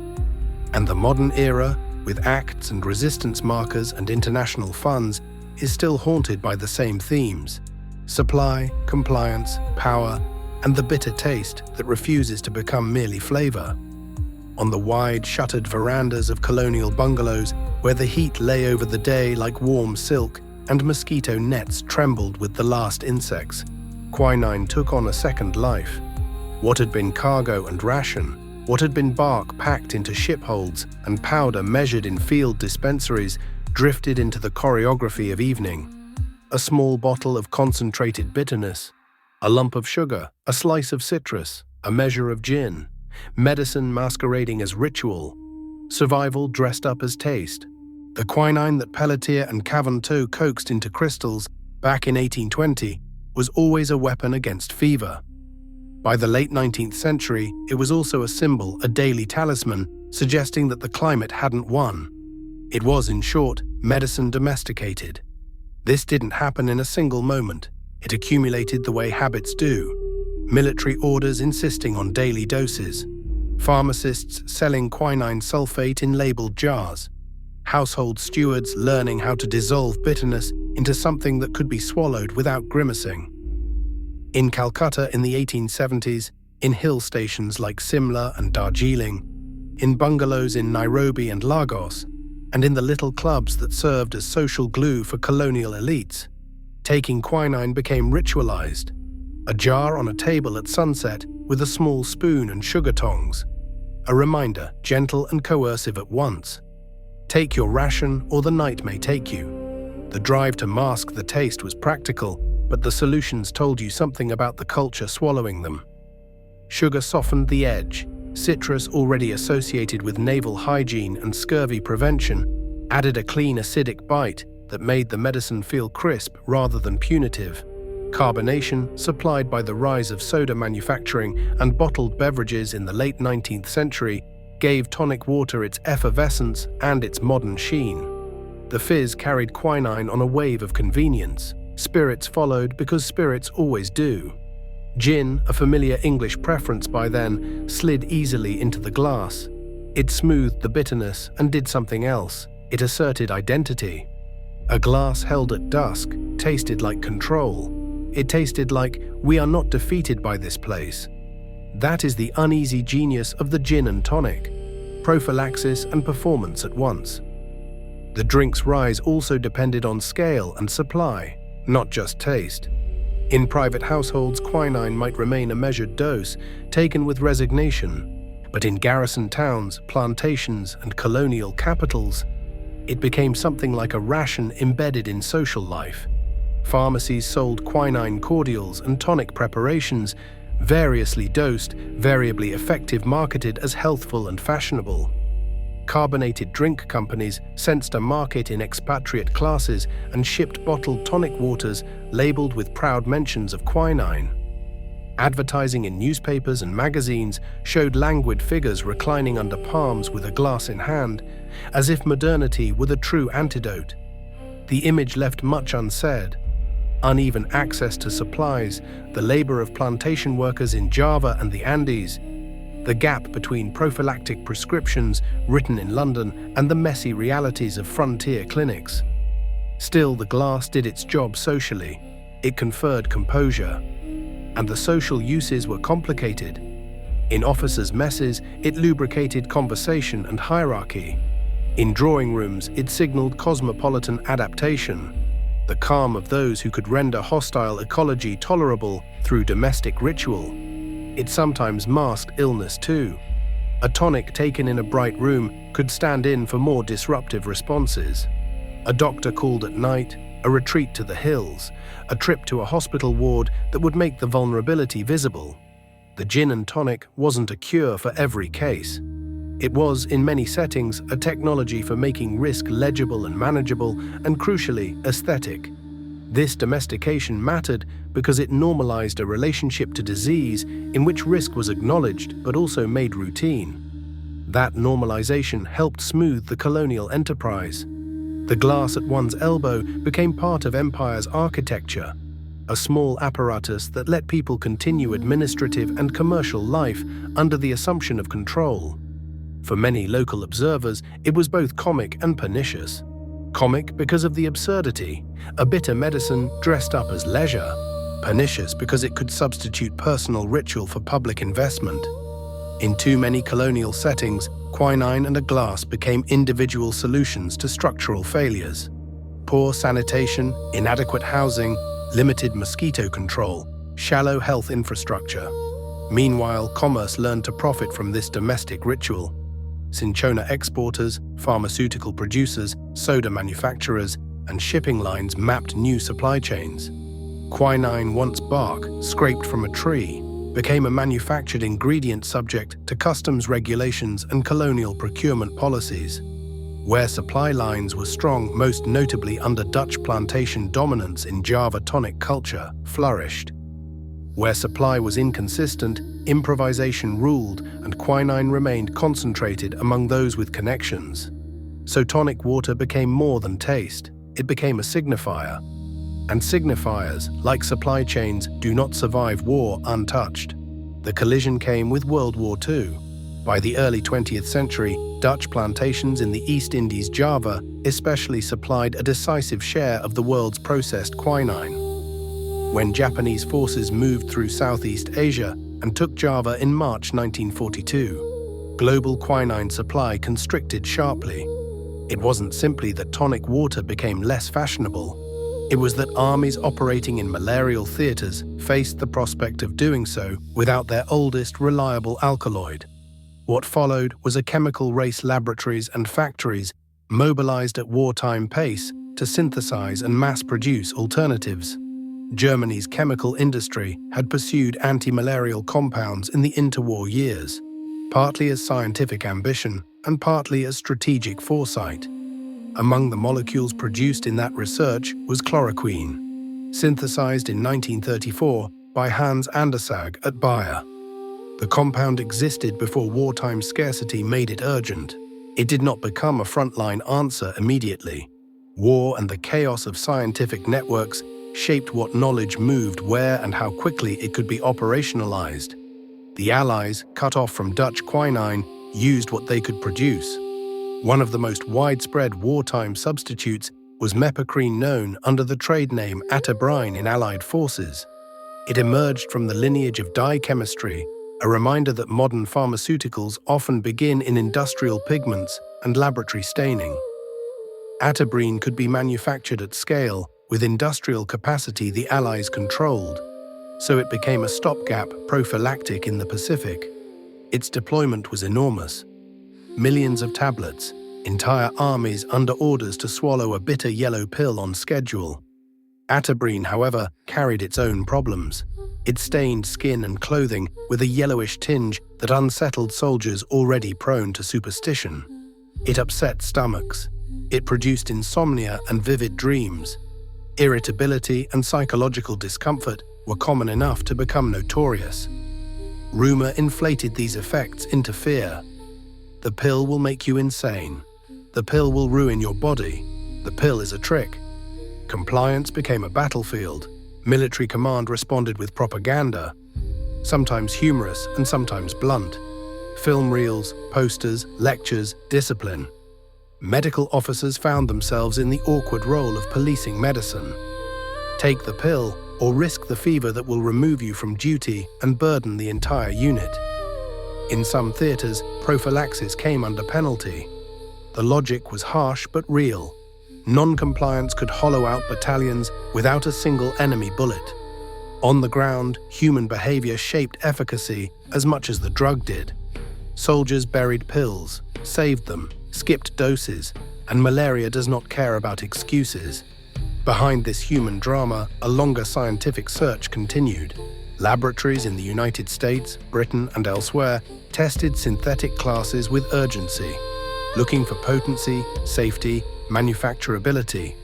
4 aminoquinolines, chloroquine foremost among them, offered an appealing profile: strong activity against plasmodium, relatively low acute toxicity, and the possibility of cheap mass production. Chloroquine's moment arrived after the war. In the late 1940s and 1950s, chloroquine became the global workhorse. For a time, it was almost miraculous: cheap, broadly effective, easy to administer, safe enough for wide use. It met the needs of public health systems and the ambitions of a world that wanted to believe malaria could be beaten through organization. This era mattered politically. The post-war world was shifting through decolonization. Newly independent states needed affordable treatment for huge populations. Chloroquine fit those needs. It also fit the confidence of international institutions. In 1955, the World Health Organization launched the Global Malaria Eradication Program, pairing indoor residual spraying, often with DDT, with mass treatment strategies. For a brief season, the maps looked promising and the rhetoric sounded decisive. Then the parasite answered. Resistance to chloroquine emerged in the late 1950s and 1960s first, in parts of Southeast Asia and South America, then spreading. The epicenters were small, but strategically lethal. Border regions with intense drug pressure, mobile populations, uneven compliance, and weak regulation. The biology would later be described in precise molecular terms: mutations in transporter proteins such as PFCRT, changes affecting drug accumulation in the parasite's vacuole. But on the ground, it was a blunt clinical signal. Patients who took the drug correctly did not clear parasites. Fevers returned. Children died. Health systems faced ugly choices: continue using a cheap drug that was failing because budgets and procurement channels were brittle, or switch to more expensive alternatives and risk gaps in supply. Some countries pivoted quickly, many could not. The result was predictable and tragic. Where chloroquine stayed in wide use against resistant parasites, resistance deepened and spread. Where alternatives replaced it promptly, local burdens could be mitigated. The unevenness of the global response mirrored global inequality. By the 1970s, the eradication dream had cracked. The program's failure was never a single-cause story. Mosquito resistance to insecticides undermined spraying. Political instability disrupted campaigns. Funding and logistics faltered, and drug resistance hollowed out the pharmacological pillar that had seemed so strong. But who shifted toward control rather than eradication, a conceptual retreat framed as realism. But the arms race did not stop. New drugs were tried. Sulfadoxine pyrimethamine, SP, became a stopgap in some regions. Mefloquine was used elsewhere, carrying its own unpleasant neuropsychiatric profile. And scientific strategy evolved toward an insight that now seems obvious but had to be learned through suffering. Combinations matter. Using two drugs with different mechanisms makes it harder for the parasite to evolve resistance to both at once. This logic combination therapy became the foundation of modern anti-malarial policy. And here, the story circles back toward another kind of knowledge transfer, one that complicates the old European triumph narrative. Because the next transformative anti-malarial, artemisinin, emerged through a pathway that echoed Cinchona's earlier history. Traditional knowledge reframed through modern extraction and testing. The discovery that led to artemisinin-based therapies grew out of China's Project 523, a secret program launched in 1967 amid the urgency of war and malaria. Tu Youyou and her team revisited ancient texts, refined extraction methods, and isolated a potent compound from Artemisia annua. By 1972, they had isolated artemisinin, a drug that cleared parasites rapidly. Recognition came slowly. Integration into global policy took decades. But by the early 21st century, with chloroquine resistance nearly universal for P. falciparum in many regions, WHO recommended artemisinin-based combination therapies, ACTs, as first-line treatment. The transition required more than clinical evidence. It required financing, procurement reform, and supply chain rebuilding. ACTs cost more than chloroquine. For countries with millions of febrile children, that difference was not abstract. Global funding mechanisms emerged to bridge the gap. Rollback Malaria, the Global Fund, bilateral initiatives like the US President's Malaria Initiative. The political economy of malaria treatment shifted again, now under the banner of international partnership rather than colonial administration. Though the inequalities, the dependence on external funds, and the vulnerabilities of supply remained.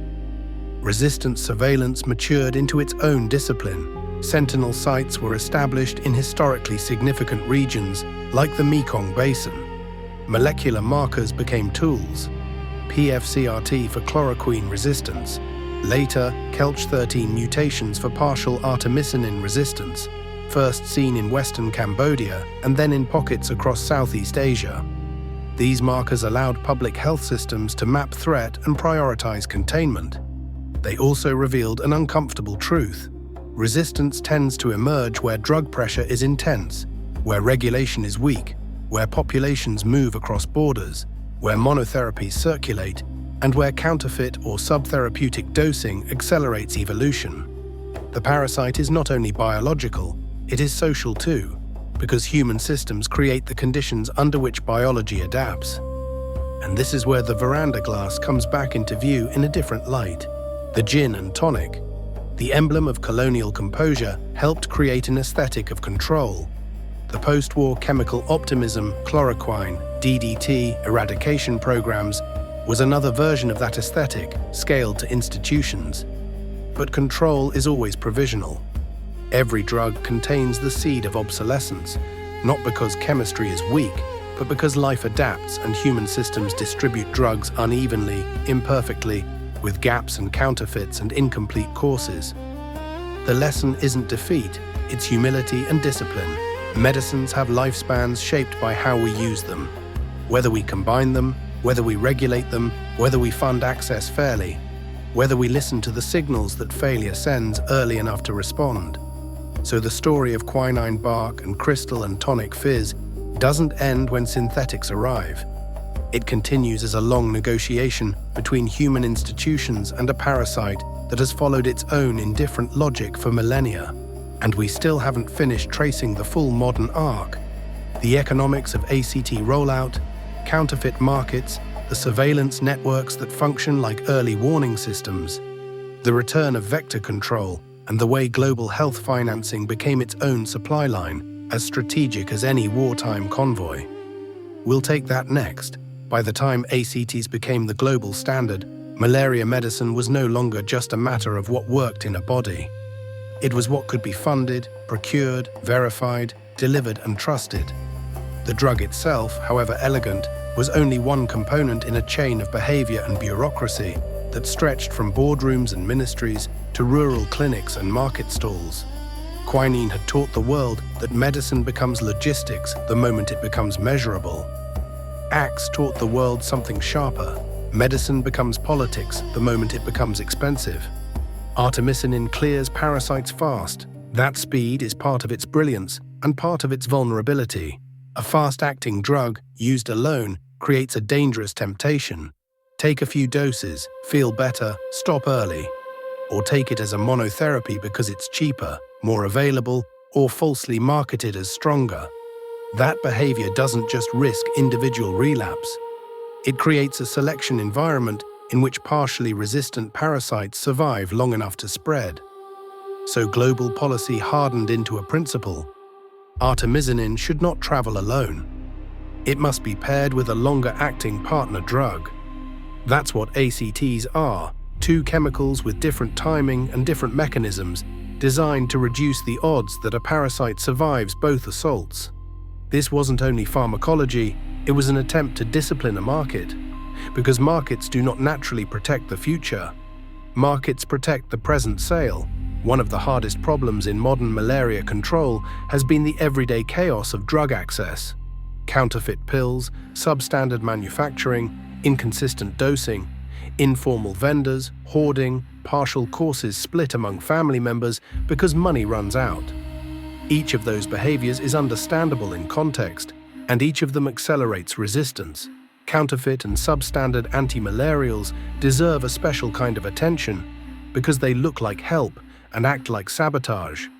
A blister pack that contains too little active drug or none at all does two things at once. It fails the patient and trains the parasite. It's evolutionary fuel disguised as medicine. In regions where regulation is weak and profit margins are thin, counterfeit supply chains flourish. In some years, surveys have found alarming proportions of antimalarials in private markets failing quality tests, either underdosed, contaminated, or chemically wrong. The victim isn't only the buyer, the victim is the entire region's future. This is why modern malaria strategy is so obsessed with systems: diagnostics, supply integrity, and surveillance. Rapid diagnostic tests, RDTs, became central not because they are glamorous, but because they reduce unnecessary drug pressure. Treating every fever as malaria, an old habit, born of necessity and lack of lab capacity, means flooding parasites with drug exposure even when malaria isn't present. That increases selection pressure without clinical benefit. RDTs, when used properly, help preserve drug efficacy by limiting ACT use to confirmed cases. They also create data counts, positivity rates, that can feed monitoring systems. Surveillance itself matured into an international nervous system. Clinical efficacy studies measure whether a drug clears parasites over time and whether patients relapse. Molecular surveillance adds another layer: gene markers that signal resistance before it becomes obvious in mortality. For chloroquine, PFCRT mutations became a kind of signature. For artemisinin, the K13, Kelch13 propeller region mutations became the signal associated with delayed parasite clearance, first noted in western Cambodia and then across parts of the greater Mekong subregion. Delayed clearance isn't the same as complete failure, but it is a warning light. It tells you the parasite is learning. And when parasites learn in one region, the rest of the world holds its breath. The Mekong Basin has long been a cradle for antimalarial resistance, not because the river is cursed, but because the social ecology is perfect for evolutionary experimentation. Border crossings, mobile labor, forests and fringe settlements with uneven health access, irregular dosing, and decades of drug pressure from monotherapies and partial regimens. Resistance emerges where selection pressure is intense and the environment is permissive. Then it travels the way humans travel. So containment became strategy, not simply national policy, but regional response. International meetings convened.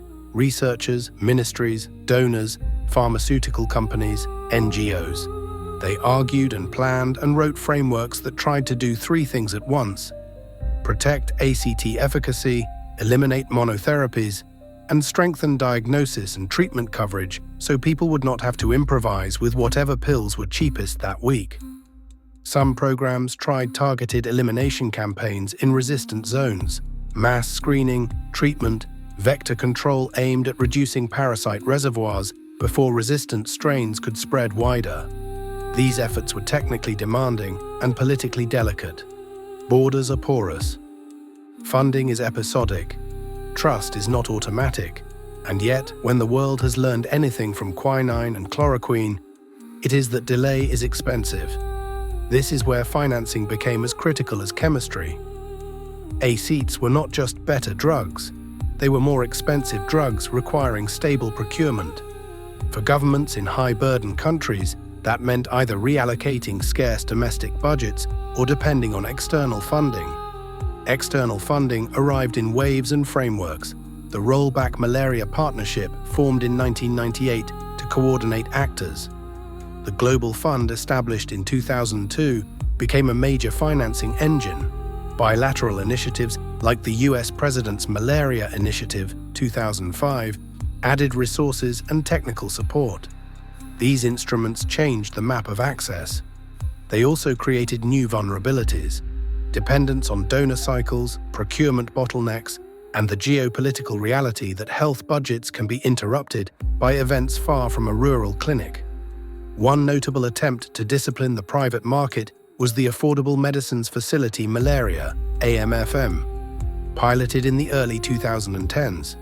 Its basic idea was blunt and smart: subsidize ACTs at the top of the supply chain so they could be sold cheaply at the retail level, crowding out ineffective monotherapies and counterfeit products. It was a market intervention designed to protect the future by reshaping price signals in the present. In some settings, it improved ACT availability. In others, implementation challenges and political disputes complicated results. But it represented a recognition that you cannot win against malaria by issuing guidelines alone. You have to restructure incentives, and always, human behavior remains the hinge. A mother who buys 3 tablets instead of a full course because money is short is not acting irrationally. She's navigating scarcity. A vendor who stocks what sells is not acting mysteriously. He's responding to demand. A patient who stops medication when fever breaks is not defiant. He's relieved and trying to preserve strength. The tragedy is that these perfectly human moves become evolutionary pressure. The parasite does not punish us out of malice. It simply persists where we give it room. Vector control returned to the center because policy finally internalized what old canal builders learned the hard way. Drugs alone are not enough. Insecticide-treated bed nets became one of the most effective modern interventions. Indoor residual spraying using compounds, safer and more varied than mid-century DDT, remained important in some areas. Environmental management, larval source reduction, and housing improvements mattered too. These are not glamorous interventions. They require continuous work and community participation. But they cut transmission, reducing case numbers, reducing drug use, reducing resistance pressure. They buy time. Time is what you need when biology adapts. Meanwhile, vaccine science long cautious began to contribute. RTS-S, Mosquirix, moved through large-scale trials in the 2010s and began pilot implementations, offering partial protection in children. More recently, R21-DAR Matrix M showed strong efficacy in trials and has been progressing toward broader use in some settings. These vaccines are not absolute shields, but they can reduce severe disease and crucially reduce parasite reservoirs when combined with nets, diagnostics, and effective treatment. Malaria control is now a layered strategy: drugs, vectors, surveillance, and immunization working in tandem. Nothing is enough alone.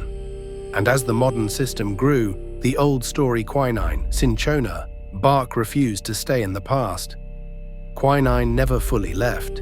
It remained important for severe malaria in many protocols, especially before intravenous artesunate became widely available and as a fallback where supply gaps exist. It persisted in the pharmacopoeia and in culture. Tonic water in a bar still carries the echo, often with far less quinine than a therapeutic dose, but with the same symbolic bitterness. It's a leisure product haunted by a survival history. Yet the most telling continuity is not the molecule, it's the structure. Who controls supply? Who sets standards? Who gets access? Who carries the risk? Which brings us back to Cinchona's deeper ledger. Because while ACTs and vaccines are modern, the world that distributes them is still shaped by older habits. Extraction, uneven credit, uneven benefit, and the soft assumption that resources, whether genetic, chemical, or human, will be available when powerful systems demand them. The story of Cinchona doesn't just sit in medical history, it sits in the history of ownership. Who owns a cure? Who owns the plant that held it? Who owns the knowledge that first made that plant medicine? For centuries, the answers were decided by power. Indigenous Andean knowledge was treated as raw material, useful, borrowable, and easily erased. European legends laundered origin into courtly narratives. Latin taxonomy froze credit into names that rarely matched the hands that did the first work. Plantation empires moved seeds across oceans as if moving life were simply an administrative choice. Modern law has tried slowly and imperfectly to write different rules. The Convention on Biological Diversity, 1992, reframed genetic resources as subject to national sovereignty, emphasizing conservation, sustainable use, and equitable benefit sharing. The Nagoya Protocol, 2010, attempted to operationalize that principle. Prior informed consent, mutually agreed terms, access and benefit sharing obligations. These instruments are, in spirit, a response to the world Cinchona built, the world where seeds and remedies flowed one way and profits flowed another. And yet, instruments on paper do not automatically become justice on the ground. Implementation requires capacity, legal frameworks that work, institutions that can negotiate contracts, community representation that is real rather than symbolic, and scientific partnerships that do more than extract samples and publish papers. It requires that companies and universities accept terms that might reduce short-term advantage in exchange for long-term legitimacy and sustainability. It requires monitoring and enforcement, which is difficult in remote landscapes and poor states. Still, there are models precedents that show how the world can do better. The turmeric case in the 1990s demonstrated how traditional knowledge can function as prior art to block inappropriate patents. The neem controversies in Europe showed that ethnobotanical history can narrow or revoke claims of novelty. The Hoodia negotiations in southern Africa showed that benefit-sharing agreements, however imperfect, can acknowledge indigenous knowledge as commercially valuable rather than merely folklore. The Madagascar periwinkle remains a cautionary tale of enormous pharmaceutical value, extracted with minimal return, an old pattern, wearing modern clothes. Cinchona sits inside this same ethical frame. You cannot patent the fact that quinine treats malaria. That is long in the public domain. But modern development often involves new formulations, extraction methods, semi-synthetic derivatives, cultivation lines, genomic resources, and those resources have provenance. Provenance matters. The question is whether the next chapter repeats the old story: credit erased, value exported, or whether partnerships are built with source communities and source nations as true stakeholders. This is not sentimentalism, it is practical stewardship. Because biodiversity is not a warehouse, it is a library. And libraries, if you burn them or steal from them without care, eventually become empty rooms. Which leads into the next arc we need to face: conservation. The ecological aftertaste of Cinchona's history. Wild stands fragmented by overharvest, deforestation, road building, mining concessions, and the broader pressure of climate change pushing cloud forests uphill. Plantation monocultures narrowing genetic diversity. Seed banks trying to preserve what remains. Protected areas struggling under political and economic pressure. community stewardship offering the most realistic model of long-term survival if rights and incentives align. That is where we go next, because the bitter cure, once decisive in making empires possible, now asks something different of us: humility in how we take from nature, and seriousness about how we protect what we've already stripped too thin. Conservation doesn't start in conference rooms. It starts where the fog sits low on ridgelines and the trails remember mule hooves, a slow rhythm pressed into mud by generations of people carrying weight downhill. It starts where air tastes like crushed moss and wet bark, where the cloud forest breathes steadily, and where a tree that once held a remedy stands in the same place it stood before anyone thought to measure its bitterness in grams. The eastern Andes, Peru, Ecuador, Colombia, Bolivia were Cinchona's original pharmacy. Not a single forest, not a single habitat, but a mosaic of microclimates stitched together by elevation. Here a slope catches more rain, there a ridge dries faster. Here a valley keeps mist like a secret, there a shoulder opens to wind. In these small shifts, whole ecological communities change. Cinchona's niches were never uniform, they were specific. For centuries, local stewardship was practical, patient, and intimate.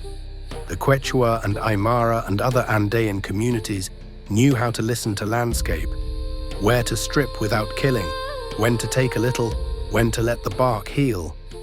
Their knowledge was not a blueprint for explosive extraction.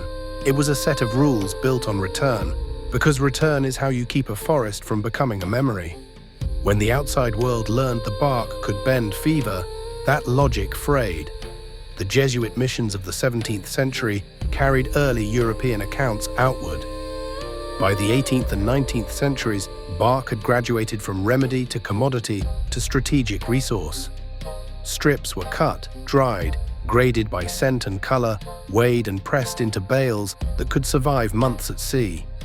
Mule roads and river ladders moved sacks to ports Guayaquil. Callao then on to Amsterdam, London, Marseille. The logistics were impressive, the ethics were layered.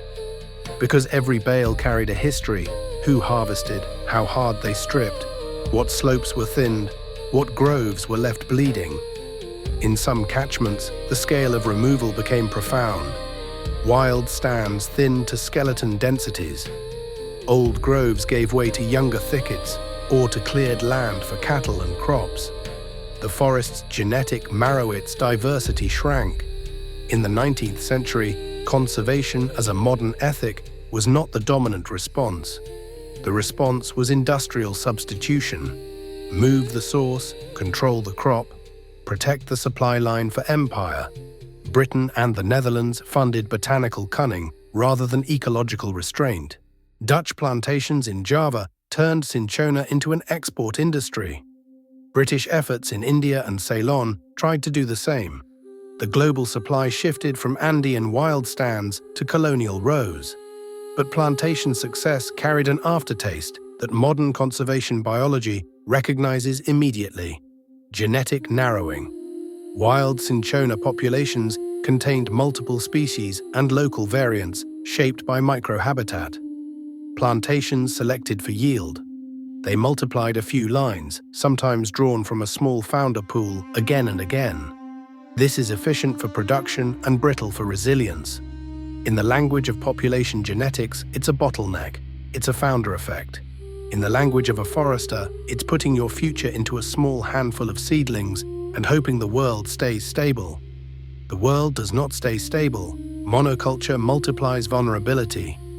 A genetically narrow plantation invites pests and pathogens that can adapt quickly. It also reduces the raw evolutionary material, the range of traits that might allow a species to cope with changing weather, new insects, new fungi. When diversity is lost, resilience collapses quietly, and you often notice only when a disease wave hits and profit turns into panic. Meanwhile, wild stands did not become safe simply because plantations existed. The Andes faced other pressures that are louder than medicine and more relentless than trade. Road construction opening previously isolated slopes, mining concessions carving into headwaters, colonization fronts pushing forest into pasture, coffee and coca cultivation, timber extraction. Cloud forests were fragmented into islands. Fragmentation is not just an aesthetic loss, it is a genetic and ecological one. When populations are split into small patches, gene flow declines. Pollen and seed dispersal become harder. Genetic drift increases. Local extinctions become more likely. A patch can vanish to a landslide, a fire, a new road, without the broader system being able to recolonize it easily. And now we've added a modern pressure that 19th century planters did not calculate, even if they sometimes sensed it in changing rains. Climate change. Cloud forests are perched on narrow climatic thresholds. Many species live within a tight band of temperature and humidity. As temperatures rise, the cloud belt can shift upslope. That means the habitat a tree depended on moves higher, sometimes faster than the tree can migrate. But mountains have a cruel limit. At some point, there is no higher left. For species confined to narrow elevation ranges and for populations already reduced and fragmented, climate change is not a background concern. It is a new acceleration toward local extinction.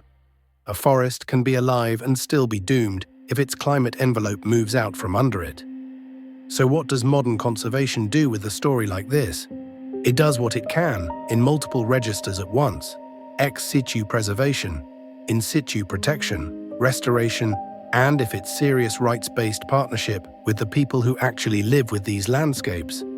Botanical gardens, which once served empires' plant-moving ambitions, have become something else in the late 20th and early 21st centuries. Repositories of living memory. Kew, Edinburgh, Bogor, and many Andean national institutions maintain collections and herbaria that hold genetic and historical record. Pressed specimens become time capsules. Proof a population existed in a particular valley, at a particular elevation, with a particular morphology. Living collections become insurance. Seed banks expanded that insurance into policy. Kew's Millennium Seed Bank, launched in 2000, became an effort to safeguard threatened plant diversity banking seeds, documenting provenance, creating redundancy against extinction. In a world where climate shifts and deforestation can erase populations in a season, seed banks are a quiet form of defiance. But seed banks are not enough. A species doesn't live in a freezer, it lives in a forest. So in situ, conservation-protected areas, reserves, national parks became essential. And for cinchona, that protection has to be spatially intelligent. Cinchona is not evenly distributed. It persists in particular bands and valleys. Protecting some forest somewhere is not the same as protecting genetically diverse stands. Conservation planning must target the altitudes and catchments where diversity remains. Even then, preserving patches is not enough. Connectivity matters. Corridors matter. If a protected grove is isolated, it becomes a genetic island. It may persist for a while and still lose adaptive capacity. If corridors exist, if pollen and dispersers can move, gene flow continues. Diversity persists. The forest remains a system rather than a museum exhibit. This is where the modern conservation story collides with the oldest truth of cinchona's history. The people who know the forest best are not the people who wrote the first European accounts. Indigenous stewardship is not an optional add-on, it is a cornerstone. In many Andean regions, communities still hold practical knowledge about sustainable bark collection and regeneration. They know which harvesting methods allow recovery, which seasons reduce damage, which trees should never be stripped. Modern conservation that ignores this knowledge tends to fail or become enforcement theatre. Conservation that integrates it through rights-based frameworks, community governance, and real incentives can succeed. Some of the most practical models are not grand. They're local and stubborn. Agroforestry projects that integrate cinchona with shade crops, fruit trees, and diverse understory plantings can reduce pressure to clear primary forest while providing income. Community nurseries can propagate seedlings sourced from multiple parent trees to preserve genetic breadth rather than replicating plantation bottlenecks. Restoration programs can prioritize provenance planting genotypes adapted to local microclimate rather than imposing a single high-yield line. Sustainable harvest protocols can be codified with community participation, blending traditional rules with monitoring tools. In places where conservationists have worked with local communities, rather than fencing them out, results are often better. Training in propagation techniques, improved debarking methods, controlled harvest cycles, and fair market access can make stewardship economically viable. When rights and livelihoods are respected, the incentive to protect groves increases. When communities are treated as trespassers, the forest becomes a battlefield and the trees lose either way. International cooperation offers frameworks, but not miracles. The Convention on Biological Diversity and the Nagoya Protocol created legal languages for access and benefit sharing, prior informed consent, mutually agreed terms. For a plant like Cinchona, whose history is stained with appropriation, these instruments matter. They offer a way to insist that future research and commercial use involve source nations and source communities in fair exchange. But again, law on paper is not justice in practice. Implementation requires institutions and capacity herbarium staff, seed bank technicians, community advocates, legal negotiators. It requires that research institutions and companies accept obligations and share benefits. It requires funding for monitoring and enforcement.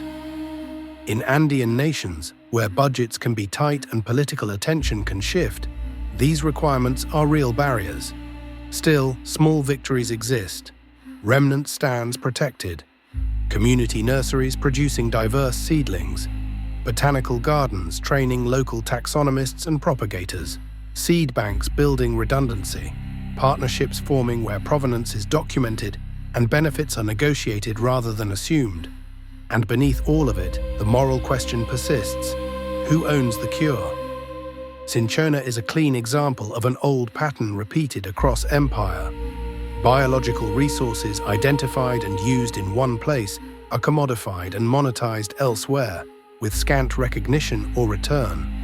The 19th century's plant transfers, seed shipments, acclimatization programs were not illegal by the standards of their era, but they are a clear ancestor of the modern arguments about biopiracy and misappropriation. Modern intellectual property law has become a battleground where these arguments sharpen. Patent claims sometimes attempt to wrap novelty around what is, in essence, a repackaging of traditional knowledge. Defensive strategies, documenting prior use as prior art, have blocked some unjust claims, as in the turmeric and neem controversies. Benefit-sharing agreements like the Hoodia case have tried, imperfectly, to align commercial development with indigenous rights. Other examples, like the Madagascar periwinkle, show how enormous value can be extracted without meaningful return for decades. Cinchona sits in this ethical territory even if quinine itself is long public domain, because modern research can still exploit genetic resources. High alkaloid lines, cultivation methods, genomic data, novel formulations, semi-synthetic derivatives, industrial processes. Provenance matters. The question is whether provenance will be honored or erased. Equitable collaboration is not an abstract slogan. It has concrete forms. Community protocols that state how outside researchers should approach, contracts specifying royalties or reinvestment in local health and conservation, training programs and laboratory capacity building, co-authorship and co-ownership structures, repatriation of specimens and living material where appropriate. Repatriation here is not only symbolic. It can mean ensuring that the countries and communities of origin have access to the genetic lines that were once exported, and that benefits from research flow back into local systems. And then, beyond law and contracts, there is cultural reckoning. How do we acknowledge historical injustice when credit, wealth, and control were taken under unequal power? Restitution can look like money, yes, but it also looks like building institutions where Andean scientists and communities lead research agendas, where conservation is funded as a long-term commitment rather than a temporary project, where local needs, not only global markets, define what valuable means. This is where Cinchona's bitter legacy becomes something more than history. It becomes a live question of stewardship in a warming world. Quinine helped make empire durable by keeping bodies alive in hostile ecologies. But quinine also teaches the limits of durability. The plantations that concentrated supply created vulnerabilities that war exposed. The monocultures that maximized yield narrowed genetic resilience. The extraction that fed global medicine thinned wild stands. The same logic of control that built supply lines often weakened the systems it depended on. And now, as climate shifts and forests fragment, Cinchona asks for a different kind of control. Not control over a plant for profit, but control over our own habits of taking. The hope, if there is hope, is quiet. It looks like cloud forest corridors restored, not as museum pieces, but as living systems. It looks like diverse seedlings rooted in the right soils, sourced from many parents, planted with knowledge of slope and shade. It looks like community governance that makes sustainable harvest and protection rational choices rather than sacrifices. It looks like botanical institutions that treat provenance as sacred, that share power rather than simply samples. And it looks like a cultural shift in how we tell the story, because the story of Cinchona has always been told in ways that flatter whoever holds the pen. Countess legends, Latin names, laboratory triumphs, plantation statistics. The forbidden dispensary prefers a different emphasis. The hands that first learned which bark burned fever away, the slopes that held the trees, the communities that carried knowledge across generations without ever needing a court to make it respectable. The cure remains bitter, it always was. But the future does not have to be bitter in the same way. There is a version of this legacy that becomes restorative rather than extractive. A world where conservation is paired with rights, where science is paired with humility, where the benefits of biodiversity are not siphoned away from the people and landscapes that produce them. In the Andes, the mist still drapes the ridges. In some valleys, old terraces are being reclaimed by forest. In others, roads keep climbing. The story is not over. It is still being written by policy, by markets, by rainfall, by the slow decisions of people who live in the cloud belt and decide whether a tree will be cut or protected. And if you listen carefully past the slogans and the grant proposals, you can still hear the quiet original truth. A bitter bark saved lives. The question now is whether we can save the bark without repeating the sins that made it famous. So where does that leave quinine, this old, blunt molecule with its winter-bite bitterness and its long shadow? It leaves it where many historically decisive medicines end up. No longer the only answer, no longer the first choice for every fever, but still present, persisting at the edge of the modern arsenal, waiting for the moments when newer tools fail, when supply lines break, when resistance outpaces policy, when the world is reminded that redundancy is not waste, but survival. In much of contemporary medicine, intravenous artesunate has become the preferred treatment for severe malaria, and ACTs remain the standard for uncomplicated P. falciparum in many regions. But quinine has not vanished. It remains part of protocols in places where artesunate is unavailable, delayed, or intermittently stocked. It is a fallback. It is also a reminder: the old molecules never truly leave. They become the quiet second line, still bitter, still effective enough to matter, still demanding respect for their toxicity. And the cultural ghost of quinine persists in a different register. Tonic water sold for pleasure carries only a trace compared to therapeutic dosing. But the trace is a memory. A bar shelf can be an archive without admitting it. People lift a glass, taste faint bitterness, and participate unknowingly in a ritual that began as a workaround for survival. Leisure built on prophylaxis, a mild echo of a time when the difference between staying and dying was whether you could bring yourself to swallow something that tasted like harsh truth. But the future of quinine is not only about whether we'll prescribe it. It's about what its history teaches us about how medicine is made in the real world, where biology meets economics, meets power, meets land. One lesson is that biodiversity is not a decorative abundance. It is a strategic reserve. The Cinchona genus holds more than quinine. It holds variation chemical, genetic, ecological, that matters even if we don't know yet how. In a world where resistance evolves and climates shift, the value of genetic diversity is not theoretical, it is a form of insurance. Wild stands fragmented and pressured contain combinations of traits that plantations and labs can't easily recreate once lost. When a genotype disappears, it takes with it a particular answer to stress, to disease, to drought, to soil, to insect damage. And answers matter most when circumstances change. This is where conservation genomics enters the story like a new kind of lantern. With modern sequencing tools, researchers can map diversity across landscapes, identify populations with high genetic variation, detect bottlenecks, infer gene flow, and prioritize which valleys and ridgelines deserve urgent protection. Genomics can also inform restoration.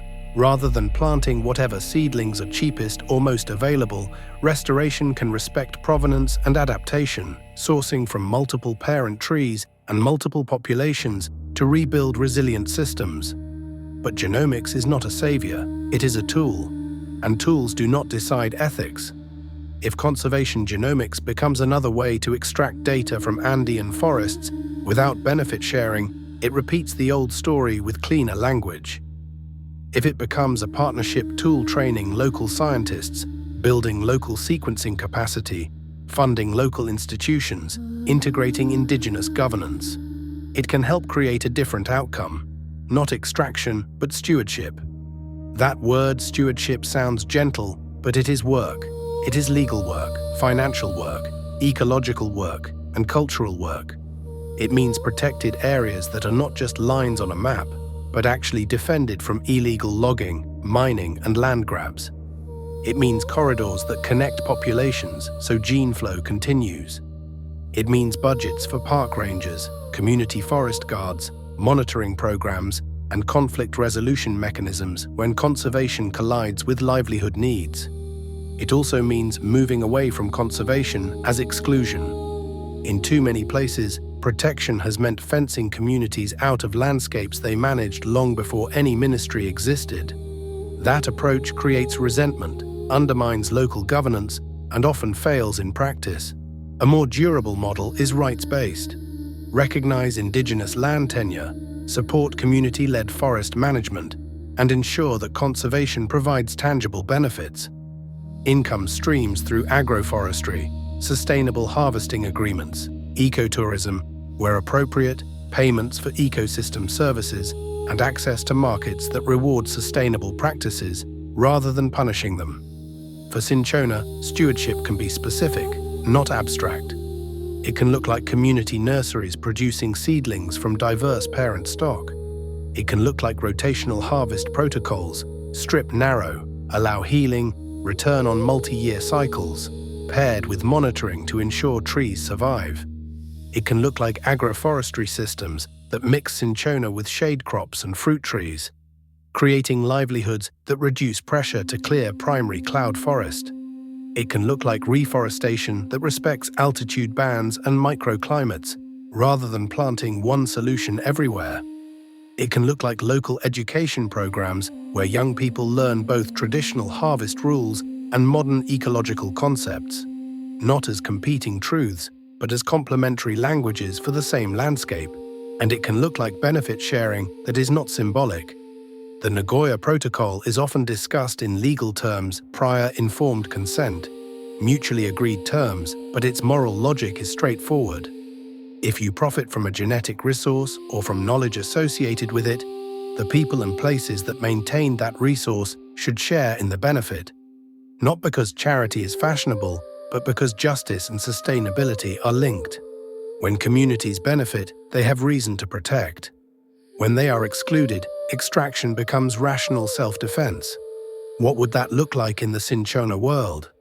It could mean funding local conservation initiatives as part of research agreements. It could mean building Andean labs and training programs that allow local scientists to lead pharmacognosy and ecology research, not merely supply samples. It could mean co-authorship and co-ownership structures that reflect true collaboration. It could mean repatriation of germplasm and living collections, ensuring that the countries of origin have access to the genetic lines that were exported historically, and that seed banks and botanical gardens in the global north function as partners, not owners. It could also mean changing how we tell the story, because story is not decoration, story is credit, story is power. For centuries, European narratives made Cinchona legible by centering Europeans. Countess legends, Jesuit branding, Linnaean naming, heroic plant collectors, laboratory discoveries. The Andean healers were often reduced to background noise unnamed sources. The forbidden dispensary refuses that structure. We can say plainly, the first discovery wasn't in Paris. It was on a mountainside, in a tongue that tested bitterness, in a rule that said, this bark is strong enough to save someone. The laboratory did not invent the cure. It translated it into a form empires could stockpile. That translation created both salvation and harm. It saved lives undeniably and at staggering scale. Sailors lived, soldiers lived, children lived, communities lived. Fever that once wrote obituaries became treatable, but the same molecule also enabled longer colonial occupation, deeper extraction, harsher labor regimes, and a geopolitical calculus in which medicine became a strategic resource. Quinine shows us how a cure can become infrastructure, and how infrastructure can be used to extend power that does not always arrive with kindness.